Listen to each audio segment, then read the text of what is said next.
জনাব সালাউদ্দিন আহমেদ, বিএনপি জাতীয় স্থায়ী কমিটির সম্মানিত সদস্য, ওনাকেও কিন্তু রাজনৈতিকভাবে দমন করতে ব্যর্থ হয়ে আওয়ামী লীগ গুম করেছে, সর্বোচ্চভাবে মানবাধিকার লঙ্ঘন করেছে। সুতরাং গত 16 বছরে এবং গণ অভ্যুত্থানে সবচাইতে বেশি বাক স্বাধীনতা হরণের দল হিসেবে, মানবাধিকার লঙ্ঘনের দল হিসেবে বিএনপি বিশ্বাস করে এমন একটি বাংলাদেশ আমরা গড়ে তুলতে চাই, যেটি আমাদের নেতা জনাব তারেক রহমান বলেছেন, যেখানে আইনের অনুশাসন থাকবে, যেখানে বাক স্বাধীনতা থাকবে, যেখানে মানবাধিকার অবশ্যই সুরক্ষিত থাকবে। এটি যে শুধু কথার কথা না, তার প্রমাণ বাংলাদেশের ইতিহাসে বিএনপি একমাত্র রাজনৈতিক দল যার প্রতিটি সরকারের সময় আমরা সেই ট্র্যাক রেকর্ড দেখেছি। শহীদ প্রেসিডেন্ট জিয়াউর রহমান এমন একটি বাংলাদেশ পেয়েছিলেন যেখানে 4টা ছাড়া সব সংবাদপত্র বন্ধ ছিল, তিনি সেগুলো উন্মোচিত করে সে বাক স্বাধীনতা প্রতিষ্ঠা করেছিলেন। দেশনেত্রী বেগম খালেদা জিয়ার সময়ে সবচাইতে বেশি দেশি বিদেশি গণমাধ্যম, সংবাদপত্র এবং টেলিভিশন চ্যানেল বাংলাদেশে অপারেশন শুরু করে, যার মূল কাজ ছিল সরকারের ভেতর জবাবদিহিতা এবং স্বচ্ছতা নিশ্চিত করা।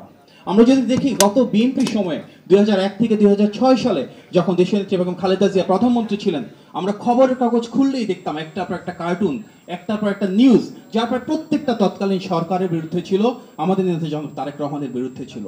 এমন সব অভিযোগ গত প্রায় 24 বছর ধরে করা হয়েছে, যা শুরু হয়েছিল বিএনপি রাষ্ট্র ক্ষমতায় থাকলে।